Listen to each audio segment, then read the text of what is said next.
Hello guys, welcome to my new series Punjab days.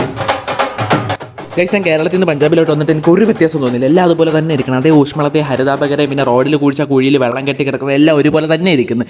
ആകെപ്പാട് എനിക്കൊരു വ്യത്യാസം തോന്നുന്നത് അവിടുത്തെ ബാത്റൂമിൽ കയറണമെങ്കിൽ ഭയങ്കര ലക്ഷറി ലുക്കൊക്കെ ഉണ്ട് ഗൈസ്. പിന്നെ അവിടുത്തെ കക്കൂസ് തുറന്നപ്പോൾ ഞാൻ ഞെട്ടിപ്പോയി.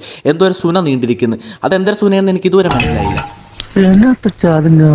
അതെന്നാത്ത ചാതന ഞാൻ കുറേ ചിന്തിച്ച് ഗൈസ്. എന്നിട്ട് എനിക്ക് മനസ്സിലായില്ല. എൻ്റെ പേടി അവിടെ ഇരിക്കുമ്പോൾ കുണ്ടിക്കകത്ത് കുത്തി കയറുമെന്നാണ് ഗൈസ്. ഞാൻ അവസാനം ഡിങ്കോരോട് മിങ്കോരോട് പെങ്കിരോട് എല്ലാവരും ചോദിച്ചു ആർക്കും അറിയണോ. പിന്നെ അത് എന്തായാലും സുനയാവട്ടെന്ന് പറഞ്ഞാൽ ഞാൻ പോയി ഇരുന്നിട്ട് ഞാൻ ഒരു മണിക്കൂർ ചിന്തിച്ചു അത് എന്നാത്ത ചാതനമാണെന്ന്. എന്നിട്ട് എനിക്ക് മനസ്സിലായില്ല. പിന്നെ ഞാൻ വിചാരിച്ചു എന്തെങ്കിലും ആവട്ടെ എന്ന് വെച്ചാൽ പിന്നെ കൈകാൻ വേണ്ടി സൈഡിൽ പൈപ്പ് നോക്കിയപ്പോൾ പൈപ്പും ഇല്ല, ഒന്നുമില്ല. ഞാൻ അവിടെ ഇരിക്കുന്ന എല്ലാം പിടിച്ച് തിരികെ നോക്കി. അവസാനം എന്താ മറ്റേ ഈ ടാപ്പ് തിരികിയപ്പോൾ എൻ്റെ ബദിരങ്ങളെ ഞാൻ പകച്ചു പോയി ഗൈസ്. സെക്രട്ടേറിയറ്റിലെ ജലപീരങ്കിയുടെ അടിയിൽപ്പെട്ട കുണ്ടീര അവസ്ഥയായി ഗൈസ് എനിക്ക്. പിന്നെയാണ് എനിക്ക് മനസ്സിലായത് ഗൈസ് പതുക്കെ തുറക്കണമെന്ന്. അപ്പം അത് തന്നെ കഴുകി തരും.